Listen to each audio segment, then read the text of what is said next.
রবীন্দ্র পাঠাভিনয় রবীন্দ্রনাথ ঠাকুরের মানভঞ্জন গল্প অবলম্বনে তুলনাহীনারে, শ্রুতি নাট্যরূপ অঞ্জন বাগচি। অংশগ্রহণে গোপীনাথের ভূমিকায় সুমিত অধিকারী, সীতেশ শ্রীমন্ত মুখার্জি, মহিম সুতীর্থ ধর, বটুক অভিক ব্যানার্জি, অধিকারী মৃণাল ব্যানার্জি, নবীন কুমার অরিন্দম মুখার্জি, গিরিবালা অলোকানন্দা ভট্টাচার্য রায়, শুদ্ধ সুরমা প্রামাণিক, লবঙ্গ প্রগতি দে মুখার্জি। সামগ্রিক ভাবনা, পরিকল্পনা ও পরিচালনা সুমিত অধিকারী এবং তপতী অধিকারী।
বেড়াচ্ছে, কিন্তু আয়নাটা কি দোষ করলে? ও তো তোমার এই স্বর্গের দেবীপানা রূপের থেকে কখনো মুখ ফিরিয়ে তাকে না। তবে কেন বাংলে আর শিখানা? আমার কাজও কত বাড়ালে। দেখো দেখি, এই এত কাছের টুকরো গুঁড়োনো কি চারটিখানি কথা? অত বকিস কেন? আমার মন চেয়েছে তাই ভেঙেছি। এত যে সাজগোজ করে বসে রইল, তাতে কি কারোর কিছু এসে যায়? নিজের রূপ নিজেই দেখতে দেখতে আমার ঘেন্না ধরে গেছে। অমন কথা বলো নি দিদি, আমি তবে কি নিয়ে বাঁচবো? সারাদিন ধরে এত যে খাটাখাটনি করি, শুধু এই বিকেলটুকু আসার অপেক্ষায়। আহা, কি পরিপাটি করে তুমি সাজতে পারো! অমন কোমল গিবার পাশে একগুছি চিকন কালো চুল যেন ভোমরের মতো খেলা করছে। সত্যি বলছি দিদি, আমি যদি পুরুষ মানুষ হতুম, পদ্ম ফুলের গোলাপি পাপড়ির মতো তোমার পা দুটি হাত দিয়ে বুকের কাছে আঁকড়ে ধরে থাকতো। কি রূপ হেরিয়া গোধূলি লগনে দিবাকর হলো রাঙা, আহা কি রূপ হেরিয়া গোধূলি লগনে দিবাকর হলো রাঙা। তুই যা যা সামনে থেকে, অত রূপ বর্ণনা করবি না তো, ওই আয়নার মতো তোকেও ভেঙে চুড়ে ফেলবো। যা বলছি। দিদি, দিদি, আমি কি একবার বারমহলে যাব? দেখি না যদি দাদাবাবু এখনো ওই বদ সঙ্গী সাথীদের সাথে থিয়েটারে না গিয়ে থাকে। না, তুই যাবি নে। আজ রাতে ফিরলে আমি একটা স্তনিস্ত করব। হ্যাঁ, তাই করো বাপু। এমন একটা গোলাপ বর্ণ অষ্টাদশী ফুল ফুটে আছে নিজের বাগানে, সেই বাপু জঙ্গলি ফুলের কাঁটা জোপে কিসের সন্ধানে যায়? কি মধু আছে সে জঙ্গলে, যা আমার গিরিবালা দিদির মধ্যে নেই? তুই তো এত ভালো করে কথা বলিস, ওই কথাগুলো যদি সাজিয়ে নিয়ে ওর সামনে সেজে গুজে থ্যাটার করতিস, তাহলে দেখতিস তোর পেছনেই গুড়গুড় করতো। ওরা আবার জাত দমের কোনো ভেদাভেদ আছে নাকি? আতি পয়সা এসেছে, ইয়াদ্দোস নিয়ে পুত্তি করতে হবে না। কবে থেকে জুটলো বলো তো ওর এই চেলা চামুন্ডুগুলো? বাত চড়ালে কি আর কাকির অভাব হয় শুধু? আর শুধু বাত কেন, তোর দাদা বাবুর বারমহলে তো নিত্যদিন মোচ্চুপ চলেছে, প্রতিবাদটার কি অভাব আছে? শুধু তোমার দিকেই নজর নেই তা। কিন্তু আমাকে তোমার কাছে রেখে যাওয়ার আগে মা বলেছিল যে তোমার কচি বয়সে বিয়ে হয়েছে আর তোমার বরের সাথে বাপ ভালোবাসা নাকি খুব ছিল। সে আর বলিস নে, আমি তখন বাপের বাড়িতেই থাকি। তুই তো জানিস এই পাশের নন্দগ্রামে আমার বাপের বসত বাটি। তা তোর দাদাবাবু করতো কি, টিফিন মেলায় স্কুল পালিয়ে চলে আসতো আমাদের বাগানের পুকুর ঘাটে। তোর মাই তো চল চাতুরি করে সকলের চোখের আড়াল দিয়ে আমাকে নিয়ে যেত ওর কাছে। আবার কোনোদিন হাতে করে সেকুলের আচার, কোনোদিন আমসত্ত্ব বা গাছ পাকা তেঁতুল চড়া নিয়ে আসতো। তবে জাগড়া চুলের মতো মাথা বুদ্ধি পাগলাম মতো ছিল খুব। কথা তো হতোই, আবার রোজ একটা করে চিঠি লিখে নিয়ে আসতো। কিন্তু ওই চিঠির উত্তর না পেলে খুব অভিমান করতো, মুখটা হয়ে উঠতো করঞ্জ ফলের মতো লাল। আহা, সেই সব দিনগুলো দাদাবাবু ভুলে গেল কি করে গো? পুরুষ মানুষ হয়ে উঠলো যে। সে কি, সে আবার মেয়ে মানুষ ছিল কবে গো? শিলবাড়ির ছেলে না, ওই বৃষ্টি এসে গায়ে পড়লে যেমন কদম গাছের ডালে ডালে কদম ফুল ফোটে, সারা গায়ে কাঁটা দিয়ে ওটা, এই শিলবাড়ির ছেলেরাও হচ্ছে তেমনি। কাঁচা পয়সা হাতে এলেই শরীরে রোমাঞ্চ জাগে, তখন পয়সার দেমাক দেখাতে বারমুখ হয়, আর ইয়াদ্দোসদের মাথা হয়ে ওটা শখ জাগে। কিন্তু কদম গাছের নিচে যে রাধারানী এমন রূপ যৌবন নিয়ে আকুল হচ্ছে, সেদিকে লক্ষ্য নেই। রূপ যৌবন বুঝি না বাপু, দাদাবাবুর মাথায় যে কি ভূত চেপেছে যে এমন আগুনের আঁচ তার গায়ে লাগে না? হ্যাঁ, বুতি তো বটি। জানিস, আমাকে না তখন সবই নিয়ে এসেছে বাপির বাড়ি থেকে। তোর কাছে আর লুকোবো না, প্রথম প্রথম সোয়াগ করতো খুব। আমার শ্বশুর মশাই ছিলেন খুব দিলদরিয়া, আমার আঁচল দড়ি ঘুরে বেড়ানো ছেলেকে প্রশ্রয়ও দিতেন খুব। ব্যবসার কাজে কোথায় ছেলেকে পোক্ত করবেন তা না, নিজেই গদি থেকে ছেলেকে ছুটি দিয়ে পাঠিয়ে দিয়েছেন বৌমার কাছে। ও মা, এই কেমন বাপ্য! তার মাথায় তো তখন অন্য অভিসন্ধি। অভিসন্ধি? শ্বশুরমশাই শরীরটা তো ঠিক জুতের ছিল না তখন, তার বড় শখ যে নাতির মুখ দেখে যান, তাই তো ছেলেকে গড়কুনো করে রেখেছিলেন। কিন্তু 1 বছরেও যখন বৌমা পোয়াতি হলো না, আল ছেড়ে দিলেন, মরে গেলেন মানুষটা। আরে, এতে আমার কি দোষ বল দেখি? ডাক্তার কবরেজ তো কম করিনি। যার যেমন ভাগ্যে দিদি। ভাগ্য নয় রে শুধু, কলকাতার এক ডাক্তার তো স্পষ্ট বললেন এই অক্ষমতা শুধু মেয়ে মানুষেরই রয়েছে তা নয়। আর তাতেই বুঝি রাগ করে দাদাবাবু বার মুখো হলেন? না রে বাপু, ওই যে বললাম না, শিল বাড়ির ছেলে। তাও আবার সবেদন নীলমণি। হ্যাঁ, এটাই তো কথা। বাপ ব্যবসা সম্পত্তি পেলে সজ্ঞে গেল, আর সবকিছু চলে এলো অকম্মা ছেলেরাতে। সে একেবারে রাত বিরেতে বাড়ির কর্তা হয়ে উঠল। বাবা, কি অম্বি তম্বি, কি দাপট! আর তারপরে কোত্থেকে সে জুটলো ওই মোসাহেব লক্ষ্মী চারা ইয়াদ দোস্তের দল।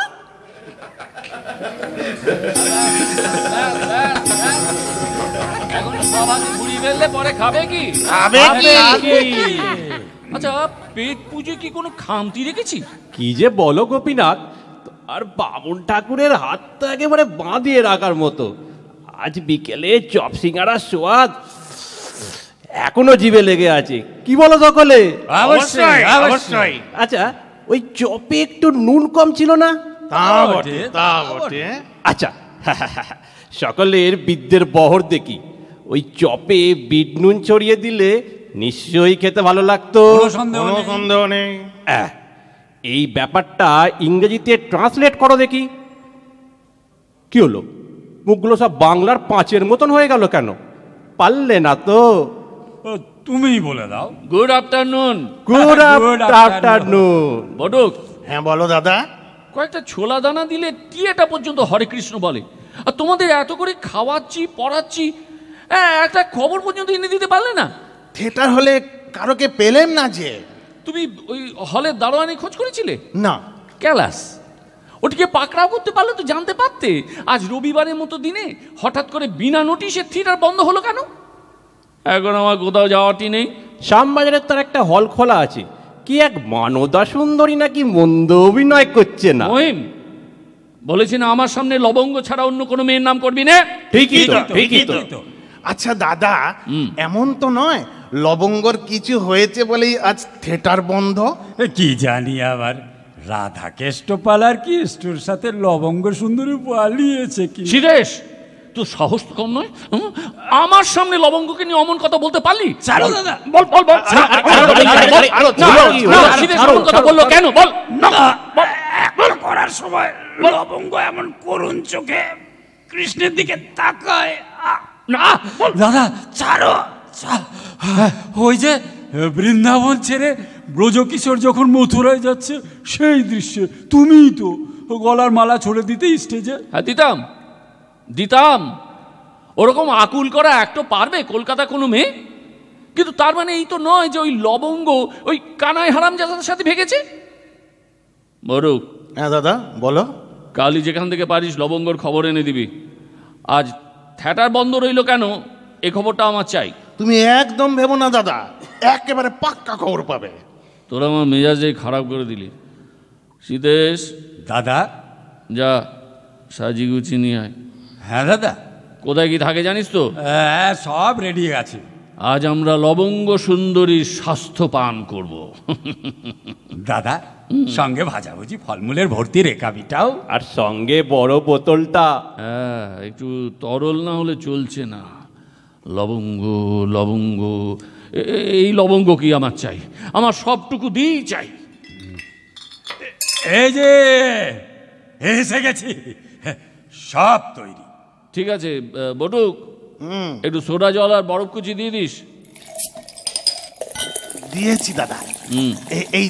এই যে তৈরি। চিয়ার্স। চিয়ার্স। গোপীনাথ, ওই সারা সুন্দরী গপ্পটা বলো দেখি। আশ্চর্য, আমাদের ওই গপ্পের জুড়ি নেই। হোক হোক হোক।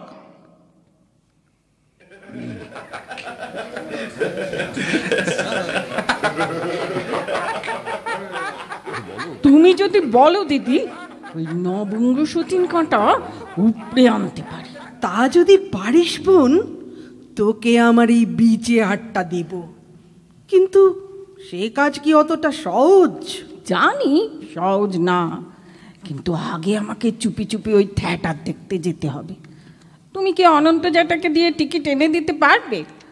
ও তো তোমার মেয়ের চোখে দেখে গো। হ্যাঁ, এটা তুই ভালো বলেছিস। শুধু তবে দুটো টিকিটই কাটবো। ওই লবঙ্গের কি এমন চিরিচাঁদ যে তোর দাদাবাবু একেবারে পিঁপড়ের মতো ওই চিটে গুড়ে আটকে গেছে? না না দিদি, অমনটি করোনি। দাদাবাবু জানতে পারলে একেবারে হুলুস তুলু বাঁধিয়ে দেবে। আরে অনন্ত জানে দাদাবাবু ওর চেলা চামুন্ডা কোন শাড়িতে বসে, আর আমরা তো সব বসবো মেয়েদের বসার কোপে। মুখ ডেকে যাবো তো উন্নিতে, দেখতেই পারবে না। চেনা তো দূরের কথা। তাহলে কি বলছো? তোর মতলবটাই পরীক্ষা করে দেখি, যা তাকে কপালে। তাহলে সামনের সপ্তাহে যেদিন ওই নবঙ্গ না এলাচি সুন্দরী থিয়েটার আছে গো, সেদিনই টিকিট কাটতে বলে, কি বলো? অবশ্যই যা, এখন আয়নার কাচের টুকরোগুলো সাবধানে কুড়িয়ে নিয়ে ফেলে দে, আর অনন্তকে বলে নতুন কাচ লাগিয়ে দিতে বলিস মিস্ত্রি ডেকে। দিদি আবার ভাঙবে বলে? শুধু বাজে বকিস না, বাইরে যাওয়ার আগে সাজতে হবে না।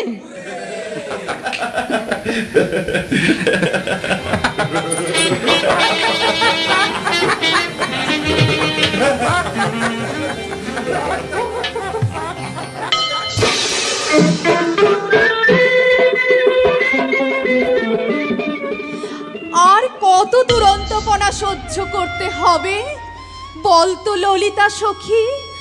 দূর থেকে পাথর খণ্ড ছুঁড়ে ভেঙে দেয় দুগ্ধ কলস, মাঝি সেজে তরণী ডুবিয়ে দিতে চায় প্রেম যমুনায়। বস্ত্র চুরি করে অকারণে লজ্জায় ফেলে সে বংশীধারী। কোথায় নিয়ে এলি শুধু? কেন, কি হয়েছে? আমার সারা শরীর কাঁপছে। কি দেখছি চোখের সামনে? এত আলোর চটা কানের ভিতর দিয়ে মরমে এসে ওই বাদ্য বাঁশির সুর আমাকে অবশ করে দিচ্ছে। একটু থামো দেখি, এ জীবন অসহ্য হয়ে গেছে। তবু যবে বসন্ত পূর্ণিমা রাতে আকুলে বাঁশরি বাজে, গৃহস্থের সব দড়ি দড়া ছিঁড়ে ছুটে যেতে ইচ্ছে করে বৃন্দাবনে কদম বৃক্ষতলে। এ কি যন্ত্রণায় ফেলেছ নিঠুর শ্যামরায়, টিকে থাকা হলো দায়। বলে দে তাকে আয়ান ঘরণী আমি, কুলমান ভাসাতে পারবো না নিশি ডাকে। আমার আমার চার দেয়ালের একে জীবনের বাইরে যে এত আনন্দের আয়োজন রয়েছে, আমি আমি টের পাইনি কেন? তাহলে বুঝতে পারছো তো কিসের টানে দাদাবাবু রোজ উসকুস করে এখানে আসতে? যাই বলিস শুধু, তোর এই লবঙ্গ একটুটা কিন্তু মন্দ করছে না। তাহলে তাই দেখো। ললিতা, বৃন্দা, সই।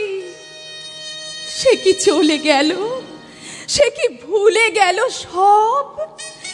একবার ধরে বেঁধে নিয়ে আয় তাকে। শ্যামচাঁদ বিনায়ে জগৎ আধার মোর শনে। রাস পূর্ণিমার সেই রাত সখী, কেমনে বোঝাই তোকে? নারীর যা ধন, যা কিছু সম্ভ্রম, সব তুলে দিয়েছিল তার হাতে। সেও অকৃপণ দিয়েছিল স্বর্গ সুখ, আকণ্ঠ অমৃত পান করেছিল দোহে। আজ কি হলো সখী? কর্তব্যের চোরা টান এত তীব্র, সব স্মৃতি বিহ্বলতা পথের ধুলায় ফেলে চলে যেতে হবে। যেও না, যেও না, একবার পিছু পানে যাও। যেও না, হা কৃষ্ণ। দাদা দাদা দাদা, কি করছো? কি করছো? কি স্টেজে উঠো না।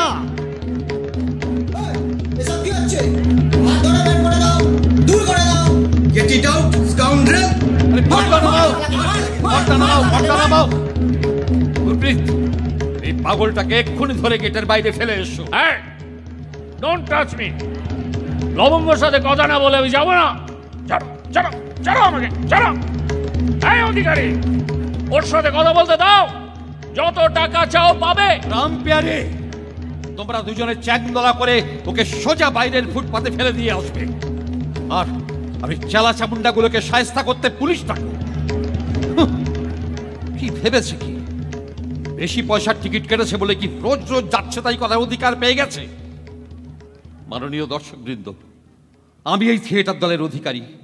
আমি আপনাদের সবার কাছে ক্ষমা চাইছি, আর কথা দিচ্ছি এই বাঁদরের দলটাকে আর কোনো দিন এই থিয়েটার হলে ঢুকতে দেবো না। দেখলি দাদাবাবু কি কাণ্ডিটাই না করলে। চি চি চি। আজ আপনারা দয়া করে ধীরে ধীরে বাড়ি চলে যান। তবে হ্যাঁ, একটা সুখবর জানাই, আগত পুজোর ঠিক 1 মাস আগে থেকে শুরু হবে সপরিবার দেখার মতো সামাজিক নাটক মনোরমা। তার রিহার্সাল শুরু হয়ে গেছে, আর তাই আমরা আস্থার সাথে ঘোষণা করছি সে নাটকেও আমাদের থিয়েটারের স্টার লবঙ্গ কুমারী অভিনয়ে গানে আপনাদের আপ্লুত করবে। আপনারা সকলে অবশ্যই আসবেন। শুধু আমি ওকে মাফ করে দিয়েছি। ও তো এক লবঙ্গের জন্য পাগল হয়েছে, আর আমি তো নিজেকেই চিনতে পারছি না। এ কোন জগতে তুই নিয়ে এলি আমাকে? হাত হাত চুয়ে দেখ দেখ, যেন কোনো সার নেই। আচ্ছা ঠিক আছে ঠিক আছে, এখন ওটা তো দাদাবাবু জানতে পারলে খুব রাগ করবে, এমনকি আমাকেও কাজ থেকে দূর করে দেবে। বিশ্বনাথ, অডিটোরিয়ামের আলোগুলো একে একে নিভিয়ে দাও। তোর অত ভয় ডরের কি আছে? শুনে রাখ, ওর তবিলের চাবি শ্বশুরমশাই আমার হাতে দিয়ে গিয়েছিলেন। তোর দাদাবাবু যতই কাপ্তানি করুক, পয়সার জন্য সেই আমার কাছেই আসতে হবে। বুঝলুম, কিন্তু অমন থম মেরে বসে থাকলে হবে? আলো তো সব নিভে গেছে, এরপর গেট বন্ধ হলে আর বেরোতে পারবে না। শুধু বলো। ওই যে দলের অধিকারী, ওই ধুতি পাঞ্জাবি পরা বদ্দর লোকটা, ওর সাথে একবার দেখা করা যাবে? তুমি ওকে পাগল হলে? কি বলে পরিচয় দেবে? হ্যাঁ, বলবে যে ওই বাঁদর দলের মাতা, যাকে আপনি পাজাকোলা করে অলের বাইরে বার করে দিয়েছেন, সে আমার স্বামী? হ্যাঁ, তুই গিয়ে সেভাবেই আমার পরিচয় দিবি, আর বলবি আমি ওরই ক্ষমা চাইতে এসেছি। দিদি, এত যে তড়বড় করিস, দিদির জন্য এইটুকু করতে পারবি না? চলো দেখি। কে কে ওখানে? কথা বলছো না কেন? কে ওখানে? একে আমি সুধামুখী। সুধামুখী? হ্যাঁ, তা বলো কি চাও? না, মানে ঠিক আমি চাই না, আমার মনিবনি ওই যে দূরে দাঁড়িয়ে আছেন, আপনার সাথে ওনার কিছু কথা ছিল। ও, তা দূরে দাঁড়িয়ে কেন? এদিকে আলোয় আসতে বলো। দিদি, এদিকে এসো, এদিকে এসো। হ্যাঁ বলো, তবে তার আগে তোমার মুখের উড়নিটা সরিয়ে নাও। দেখো, আমার বয়স হয়েছে, কাজে তুমি নিঃসংকোচে। হ্যাঁ দিদি, উন্নিটা আমার হাতে দাও। বাহ, অপূর্ব। তা সুধামুখী, তোমার এই অপরূপা মালকিনের নাম পরিচয় জানতে পারি? নাম গিরিবালা, কিন্তু পরিচয় জানলে আপনি আবার আমাদের তাড়িয়ে দেবেন না তো? না না, সে কি, আমাকে অতটা দুর্মুখ ভাবছো কেন? আজ যে মানুষটির জন্য শেষ দৃশ্যে এসে আপনাদের রাধাকৃষ্ণ পালা নষ্ট হলো, মানুষজন অতৃপ্তি নিয়ে বাড়ি ফিরে গেলেন, তিনি আমার স্বামী গোপীনাথ শীল। ও, তুমিও তাহলে সেই কুনাট্যের সাক্ষী ছিলে? আমি ওরই আপনার কাছে ক্ষমা চাইছি। না না, ঠিক আছে ঠিক আছে, কিন্তু তুমিও তো ওই লেজধারী বীরপুঙ্গবকে নিয়ে খুবই অশান্তিতে দিন কাটাচ্ছ, বুঝতে পারছি। সুধামুখী, ওই গোপীনাথকে নিয়ে আমিও খুব দুশ্চিন্তায় আছি। যেভাবে আজ আঙুল উঠিয়ে তড়পে গেল, না জানি কি অঘটন ঘটায়। কিন্তু গিরিবালাকে দেখে তো আমি আরো অবাক হয়ে যাচ্ছি। এমন অগ্নিবর্ণা মেয়ে বাড়িতে থাকতে কেউ আবার অন্য আগুনে ঝাঁপ দিতে আসে নাকি, তাও আবার লবঙ্গর জন্যে? আপনি বলুন তো অধিকারী বাবু। কিন্তু ওরকম দু একটা লোকের জন্য তো আমি আমার থিয়েটার বন্ধ রাখতে পারি না। না না, কখনো নয়, কখনো নয়। আজ আমার শরীর মন যেভাবে কেঁপে উঠেছে, অজানা শিহরণে, এর আগে কখনোই তেমনটা হয়নি। ওই আলো, বাদ্য, অভিনয় দেখতে দেখতে মনে হচ্ছিল যেন আনন্দের সমুদ্রে ঢেউয়ে দোলায় দোলায় দুলছি। বাহ, তুমি তো দেখি মনের ভাব ভারী সুন্দর করে কথায় ফুটিয়ে তুলতে পারো। কিন্তু এখন বলো বলো, আমি কি করতে পারি তোমার জন্য? দুবেলা খাওয়ার সময় ছাড়া অন্দরমূলে আসতেই তার মন চায় না। সব সময় পড়ে রয়েছে ওই ইয়ার দোষদের নিয়ে। বাকি শ্বশুরমশাইয়ের কিছু বিশ্বস্ত কর্মচারী ছিলেন, তারাই ব্যবসাপত্র দেখে, কিন্তু সে আর কতদিন। তাই আপনার কাছে একটু পরামর্শ চাই, কি করলে ওর গা থেকে এইসব বুধ পেতনি বিদেয় হবে। শোনো গিরিবালা, একটা কথা বলি। আজ যেমন দেখলে রাধাকৃষ্ণের বিচ্ছেদ, তেমনি আমাদের আর একটা নাটকও খুব পপুলার, মানভঞ্জন। চন্দ্রাবলীর পর্ণকুটিরেই নিশি যাপন করে রাধারমণ ফিরছেন আলুথালু বেশে, আর তখনই পথিমধ্যে ধরা পড়লেন শ্রী রাধিকার হাতে। কেষ্ট ঠাকুরের অনেক কাকুতি মিনতি, পায়ে ধরার ছলচাতুরিও গলাতে পারল না শ্রী রাধার অভিমানী মনকে। তোমাকেও সেরকম দৃঢ় থাকতে হবে।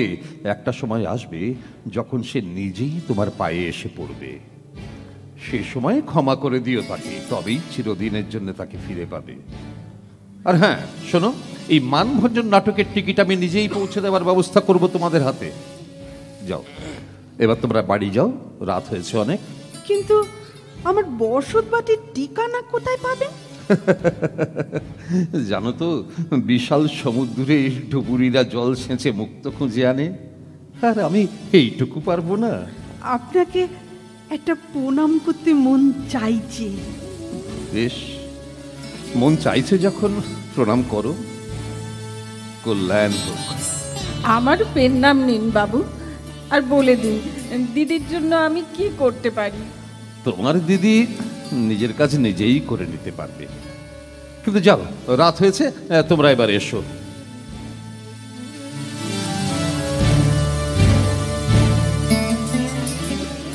আর তো দিন কাটছে না দাদা, কিছু একটা করো, আদেশ দাও, ওই অধিকারীকে ঘাড় ধরে তোমার পায়ের কাছে নিয়ে এসে হাজির করি।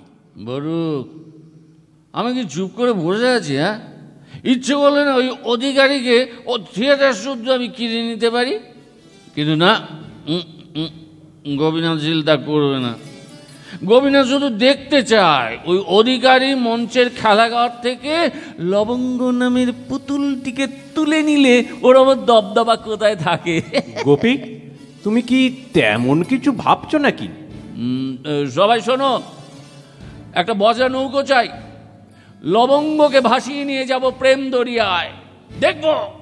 দেখবো কেমন করে লবঙ্গকে ছাড়াই ওই অধিকারী নামাতে পারে ওর মনোরমা। তাহলে তো একটা মুখম ঘা খাবে বস্ত। এর মধ্যেই তো আবার কলকাতার গায়ের নামাবলি চাদর জড়িয়ে দিয়েছে। কিসের নামাবলি? আরে বাপু, দেয়ালে দেয়ালে ওই মনোরমার বিজ্ঞাপন সাটিয়ে দিয়েছে।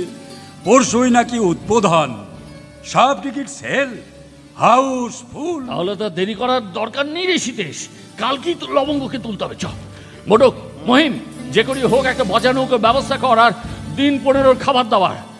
একটা রাঁধুনি ঠাকুর জোগাড় করতে হবে, বুঝলি? আমি টাকা পয়সার ব্যবস্থা করছি। উদ্বোধন, হ্যাঁ, ওই উদ্বোধনই বিসর্জনের বাজনা বাজিয়ে দেবো। তখন ওই পাবলিকই চ্যাংদোলা করে অধিকারীকে ফুটপাতে ফেলবে। আমাকে অপমান, শালা গোপীনাথ ছিলের সাথে তুমি টক্কর দেবে। আরেক গ্লাস দে। গোপী, কাজটা যদি করতেই হয় তবে মাথা ঠান্ডা করো, চড়িও না। তাছাড়া লবঙ্গকে কিভাবে তুলবে সেটাও তো ভাবতে হবে।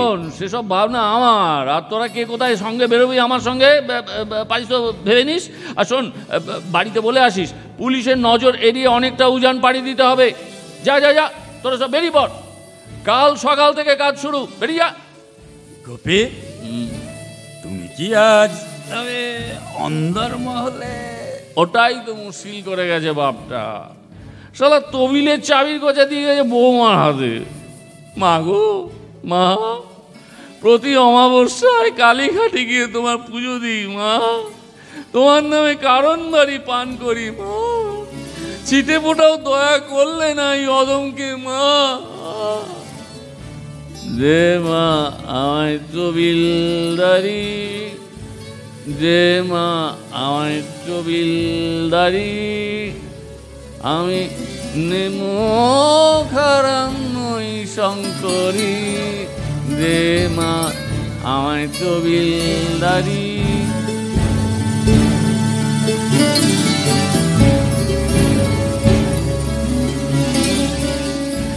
ও দিদি, দিদি গো, কি হলো? অত পরিমরি করে ছুটে আসার কি হলো? খবর আছে গো, অনন্ত জ্যাঠা এসে জানালে তোমার কর্তা নাকি আজ রাতে অন্দরমহলেই কাটাবেন, তবে একটু সাবধানে থাকতেও বললে। কেন, আজ কি একটু বেশি গিলেছে? কি জানি কি সব বললে, তবে আজ আমি তোমাকে কইছি প্রথমেই বেশি পাত্তা দেবেনি। ওই সেদিন অধিকারী ঠাকুর বললেন না, কেষ্ট ঠাকুর যতই হাতে পায়ে দৌড়ুক, রাধারানী কিন্তু অত সহজে গলে যায়নি। সত্যি তো, তোমার মান আছে না। তোকে আর জ্ঞান দিতে হবে না, যা একটা রেখাবে খানিকটা ফলমূল কেটে দিয়ে যাস, আর বিকেলে যে বেলফুলের মালাটা গেঁথেছিলি সেটা চড়িয়ে দিবি উপরে। ঠিক আছে, দিচ্ছি। আর শোন, না ডাকলে আসবি না। সাবধানে থেকো দিদি, ওসব কেলে মানুষের বোধ বুদ্ধি যেমন কমে যায়, তেমনি গায়ের জোর আবার বেড়েও যায়। গিরি, গিরি, কোন ঘরে আছো? সারা দাও গিরি। এই যে মাঝের ঘরে। আসুন দাদা বাবু, আসুন। কি রে শুধু আগে তো দিদি খবর বারমহলে পৌঁছে দিতি, হ্যাঁ? এখন তো যাও না কেন? আপনার শ্যাঙাতরা যে চোখে তাকায় তাতে আর প্রবৃত্তি হয় না বাবু। তাদের আর দোষ কি বল? দিদি খেয়ে থুয়ে গায়ে গতরে তো বেশ জেল্লা ফুটেছে। তা দিদি কাজকর্ম দেখভাল ঠিক মতো করছো তো? সে আপনি সচক্ষে দেখুন গে, আজই তো গয়নাগাঠি দিয়ে দিদিকে মনের মতো সাজিয়েছি। মন বলছিল আজ আপনি অন্দরমহলে আসবেনই। বুঝলাম, এবার তুমি এখান থেকে ভালো ভালো কেটে পড়ো, যাও। আজ রাতে মুখ হবে না। শুধু ফলের রেখাবিটা দিতে একবার আসবো, হ্যাঁ? বকবেন না যেন। যাও যাও এখান থেকে। গিরি, গিরি, মুখ ফিরিয়ে আছো কেন? গিরি, ভিখারি কানাই দুয়ারে তোমার, দিও না ফিরায় তারে, ডেকে নাও বুকে বেঁধে নাও প্রিয়ে প্রেমময় ফুলহারে। গিরি, কি হলো? বাপের বাড়ি থেকে যখনই আমি দেখেছিলাম তুমি তো পরিমরি করে ছুটে আসতে পুকুর ঘাটে, হ্যাঁ? আসতে কিনা বলো? তখন তো কোনো চন্দাবলীর উদয় হয়নি রাধারানীর জীবনে। আর বুঝতে পারছি না, টাকা চাইতে এসে এতটা চলচাতুরির কাব্যি করতে তো দেখিনি এর আগে। সোজা সাপটা তো টাকার অঙ্কটাই বলে দিতে পারো। না না না, তুমি লোক মুখে যা শুনেছো, সেই লবঙ্গের ভূত ঘাট থেকে নেমে গেছে। গাড় দাগটাকে বুঝি? তুমি কি করে জানলে? ওই যে লোক মুখে। আর তোমার স্যাঙ্গারদের 5 দিন জেল হাজতের কথাও শুনেছি। সত্যি লজ্জা হয় না তোমার? এই পুরুষ মানুষের আবার লজ্জা কিসের? লজ্জা যদি হয় তোমার লজ্জা, তোমার ওই ঘুমটা দিয়ে অন্দরমহলে তাহলে বসে থাকো, গিয়ে যাও। তাই তো ছিলাম একদিন, এবার গোমটা কষাতে হবে, নইলে তোমরা শুধরবে না। গিরি, দিদি ফল কেটে এনেছি, তবে আমি ভেতরে আসবো না, তুমি এসে নিয়ে যাও। দাঁড়া, আসছি। কি হয়েছে বল? কি গো দিদি, কেষ্ট ঠাকুরের মেজাজ মর্জি কেমন? একদিন বাদে এলেন। ওই অধিকারী ঠাকুর যেমন বলেছিলেন, দেখো তুমি কিন্তু অত সহজে নরম হবে নে, এ কয়ে দিলুম। শুধু তো দাদা বাবুর আচরণে আমার খুব সন্দেহ হচ্ছে। আবার কি ফুসু ফুসু করছো ওটার সাথে? তুই যা, ওই ঘুমিয়ে পড়িস নি, সজাগ থাকিস। আচ্ছা আচ্ছা, চিন্তা করো নি। এই যে গিরিবালা, এই তুমি একটু আগে কি বলে গেলে? কি বলে গেলে? হ্যাঁ, ঘুমটা খসাবে, খ্যামটা নাচবে না, গলা টিপে পুঁতে রেখে দেবো। এত বড় সাহস! মনে রেখো, মনে রেখো, তুমি শিল বাড়ির বউ, এ বাড়ির একটা সম্মান আছে। হ্যাঁ, যে সম্মান রাস্তার ফুটপাতে গড়াগড়ি যেতে যেতে দেখেছে ওই থিয়েটার হলের লোকজন। গিরি, রাত বিরেতে চিৎকার না করে যে জন্য অন্দরমহলে এসেছো সেটা খোলসা করে বলো। সিন্ধুকের চাবিটা দাও। চাবি আমার কাছে নেই। দাও। টাকা চাইলে বলো। সিন্ধুকের চাবি। কিন্তু মাসকা বাড়ি যা বরাদ্দ তার বেশি 1 টাকাও দেব না। এবারে মালিক আমি না তুমি? মালিক আবার কোন কাজটা করো তুমি? দিবাকর যেটা না থাকলে তো এতদিনে পথে বসতে। অত শত জবাবদিহি করতে পারবো না। সিন্ধুকের চাবিটা দেবে কিনা বলো। না দেবো নে। দেবো নে, দেবে না, দেবে না।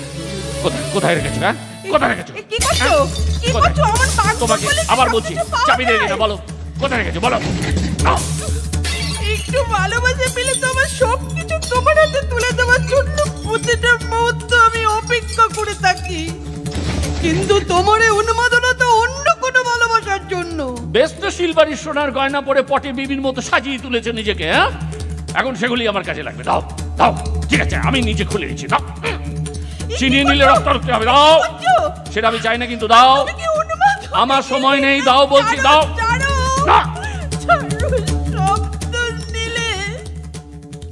এই কানে হাত দিবে, এই ঝুমকো কানে তুমি নিজেই কিনে দিয়েছিলে, এটা দিতে পারবো না। দেবে না, দেবে না, তোমার বাপ দেবে।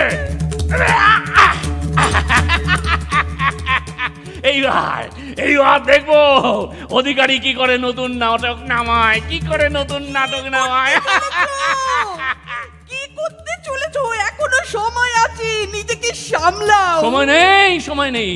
দিন 10 আমার কোনো খোঁজ করো না। ভেসে যাব যেদিকে মন চায়, ভেসে যাব। মনে রেখো, কারোকে কোনো খবর দিলে বিপদ হয়ে যাবে।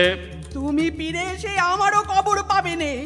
শিলবাড়ির বউ এসেছে বলে ফেলনা নই। যাও যাও, জাহান্নামে যাও, যাও। চলে গেলে দিদি, দিদি আয়, ভিতরে আয়। কি অবস্থা ঘরের? তোমার গায়ে হাত দেয়নি তো? আমাকে নিঃস্ব করে দিয়ে গেছে। এবার টাই বদল করতে হবে। কালই আমি চলে যাব বাপের বাড়ি। সে কি? আমি কোথায় যাব? তুই কোথাও যাবি নে, এখানেই থাকবি। আমি দিবাকর জ্যাঠাকে সব বুঝিয়ে দিয়ে যাব। আর ঘর সামলানোর জন্য তো অনন্ত কাকু আছেনি। দিদি, তুই আমার কাপড় জামা ওই বড় সুটকেসে গুছিয়ে রেখে দিবি। কাল সকালেই আমি চলে যাব। যা, এখন তুই যাস, শুয়ে পড়। আমি কি নিয়ে থাকবো দিদি? শুধু আমি হারিয়ে যাব নে, নিজেকে ফিরে পাওয়ার জন্যই এই যাওয়া। যা যা এখন।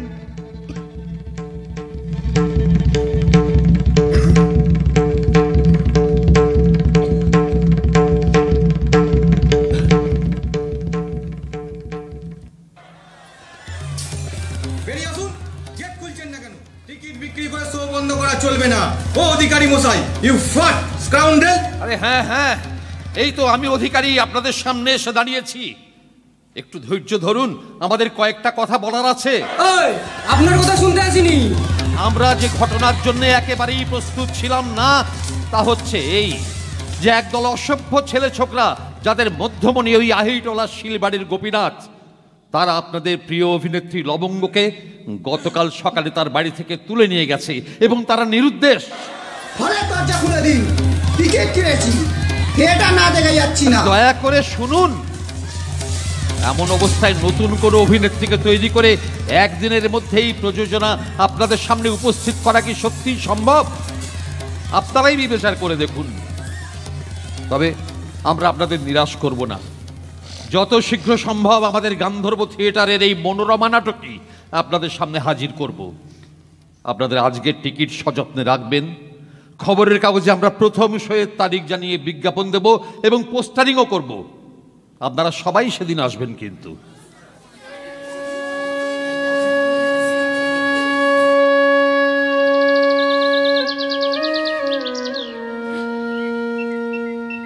না না দিদি, আগে বলো, তুমি জানলে কি করে? সব লোকজনেরা তো ওই মনোরমা থিয়েটারের জন্য অপেক্ষা করছে। শুধু অধিকারী বাবু এর মাঝে একদিন ডেকে আমাকে গপ্পটা শোনালেন। বুঝলো। হ্যাঁ শোন, যা বলছিলাম, মনোরমাকে তো নবীন ঘোষাল বিয়ে করে এনেছে এক গরিব ঘর থেকে। ফলে এই সাতমহলা শ্বশুর বাড়িতে সে নিতান্ত জড়সড় হয়ে দিন বেশে দাসীর মতো তাকে। নবীন তাকে যত নিজের কাছে আনতে চায় তত সে সংকুচিত হয়ে দূরে সরে যায়। তবে মনোরমা কিন্তু পতির সেবায় কোনো রকম ত্রুটি রাখেনি। বুঝেছি, মনোরমাকে তার স্বামীর ঠিক মনে ধরে না। এদিকে কানাঘুষ হয়ে নবীনের কানে এসেছে যে মনোরমার বাপ এককালে ডাকাত ছিল। সেই অচিলায় সে মনোরমাকে ফেরত পাঠালো তার বাপির বাড়িতে। তারপর এভাবে কেটে গেল মাস ছয়েক। কিন্তু হঠাৎই নবীন কুমারের বাড়িতে এক বিয়ের প্রস্তাব এলো। সে আবার দেশে বাড়ি থেকে নয়, মুর্শিদাবাদের সবচেয়ে বড় রেশম ব্যবসায়ীর বাড়ি থেকে। কলকাতাতেও তাদের 2-3টি বাড়ি, অগাধ সম্পত্তি। সে ব্যবসায়ী তো নবীনকে জামাই হিসেবে পাওয়ার জন্য একেবারে নাচোড় বান্দা। নবীনের আবার মনোরমার কথা মনে এলো। তাকে বাপের বাড়ি চেয়ে এসেছে বটে, কিন্তু মন থেকে তো সরিয়ে দেয়নি।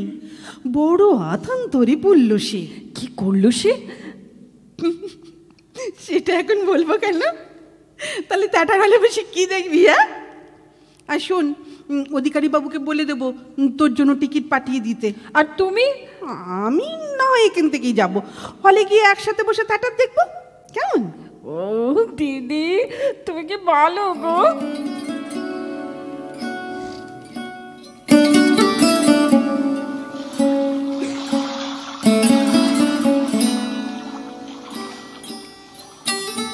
ও দাদা, এবার তো ফিরতে হয়। আর কতদিন ঢেবে ভাসবো? এই তো তুই ডাঙা থেকে এলি, এখন বল কলকাতায় কোনো নতুন খবর আছে? প্রথম পরীক্ষায় তো তুমি ডাহা ফেল, এখন দ্বিতীয় চালটাও বুঝি তোমাকে মাত করে দিয়েছে। খুলে বল না, কি জানতে পেরেছিস? এই দেখো, এই খবরের কাগজের দ্বিতীয় পাতায় মনোরমার নতুন করে মঞ্চ অবতরণের কথা লিখেছে। আগামী 14ই ফাল্গুন রবিবার গান্ধর্ব থিয়েটারে মনোরমার শুভ উদ্বোধন। লবঙ্গ, এই তো লবঙ্গ, এসু বাইশ এসু। দেখো দেখো শীতেশ কি খবর এনেছে দেখো। যাই খবরই আনুক না কেন, আমায় কলকাতায় ফিরিয়ে দাও। ফিরতে তো হবেই।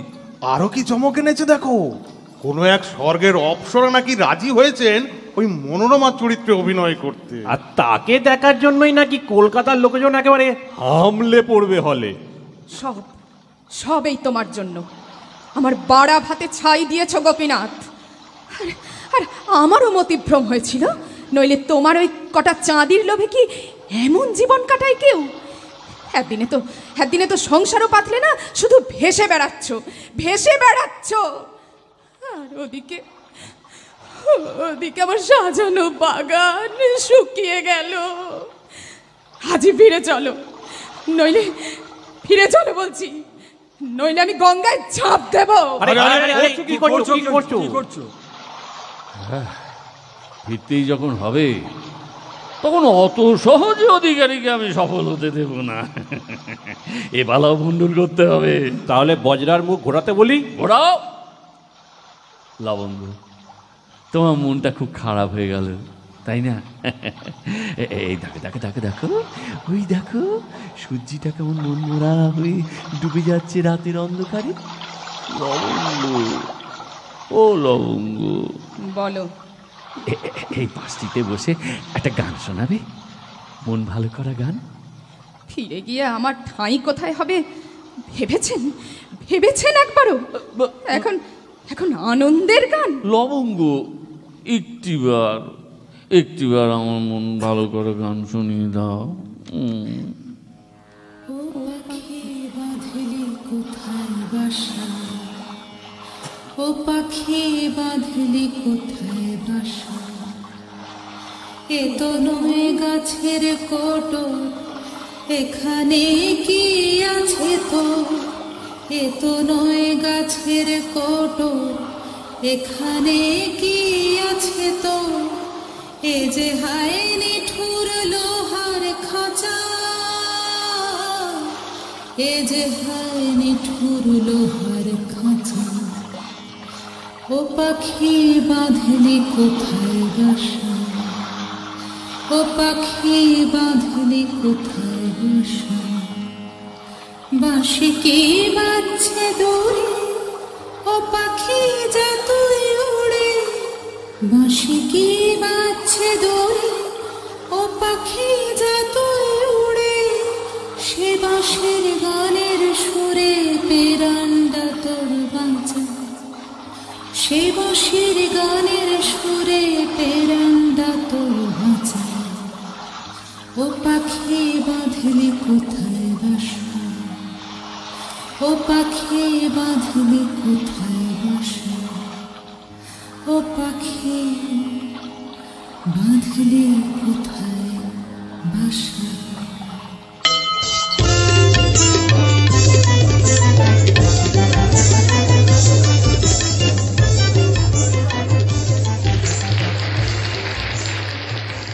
নমস্কার। মধ্যান্তরের পর সবাই হলে ফিরে এসেছেন আশা করি। এখনই শুরু হবে মনোরমা নাটকের শেষ অংশ। আমরা অভিনেত্রীর নাম শুনতে চাই। এই রূপ, এই কণ্ঠস্বর আমাদের তো পাগল করে তুলেছে। ও মহিম, আমি তো আলো অন্ধকারে ঘোমটা পড়া মেয়েটার মুখ ঠিক মতো দেখতেই পেলুম না। আর এই পাগল চোখরা বলে কি রে? তুমি যেমন লবঙ্গকে নিয়ে পাগল হয়েছিলে, এ মেয়েকে নিয়ে পাগল হবার লোকও কম হবে না। শরীরের গড়নটা দেখেছ? অধিকারী বাবুর টাকার থলি উপচে পড়লো বলে। চুপ কর, লবঙ্গ শুনতে পাবে। আমার বলেই বাকি আর না বলেই বাকি, লবঙ্গ তো চোখের সামনে দেখতে পাচ্ছে। হ্যাঁ হ্যাঁ, আপনাদের কথা দিচ্ছি, অভিনয় শেষে পূর্ণ আলোতে সকলের সাথে পরিচয় করিয়ে দেব এই নবাগত অভিনেত্রীকে। এখন আপনারা চুপ করে বসুন, শুরু করছি মনোরমা নাটকের অন্তিম ভাগ।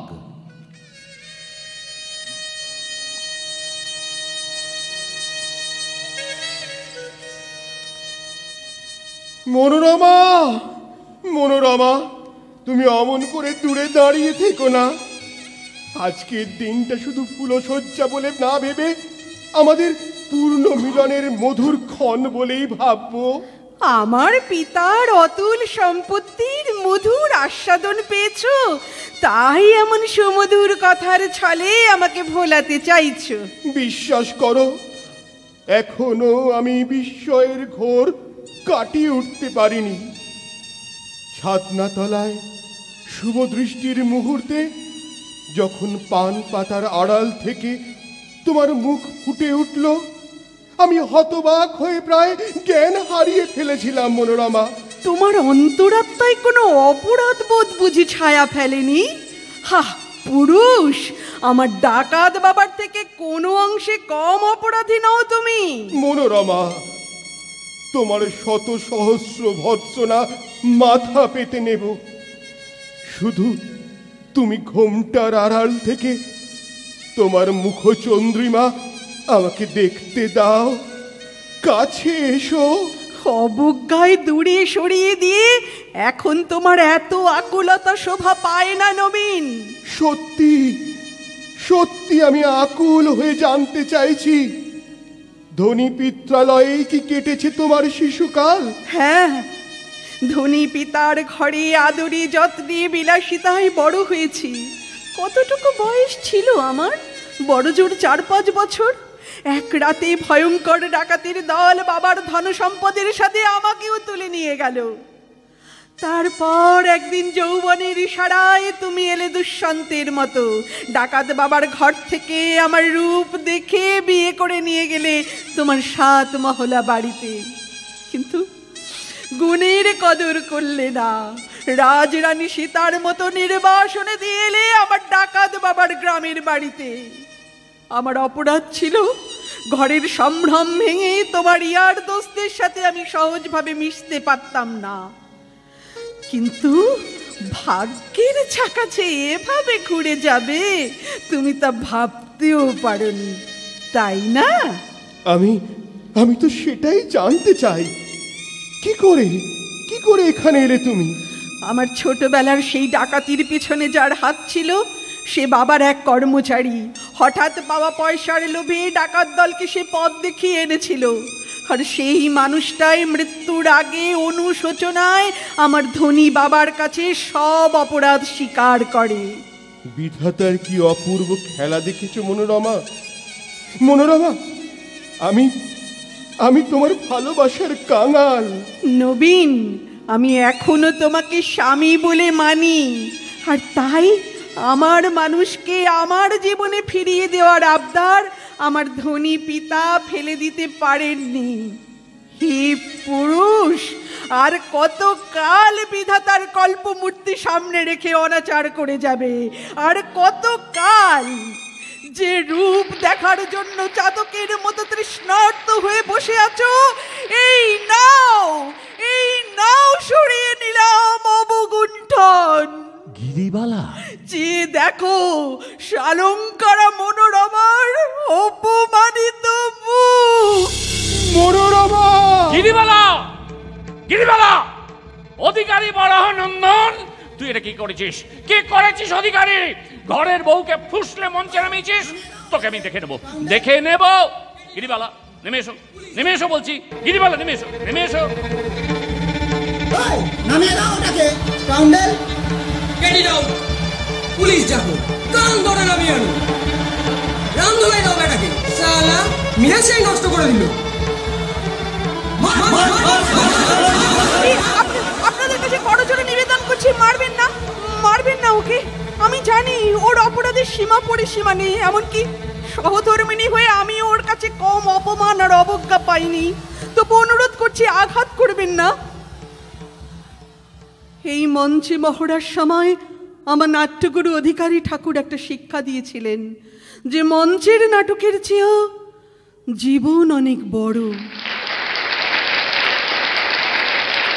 আজ আমি যে অকুণ্ঠ ভালোবাসা আপনাদের কাছ থেকে পেয়েছি, সেই ভালোবাসার দাবিতে এই অর্বাচীন মানুষটাকে ছেড়ে দিতে বলছি।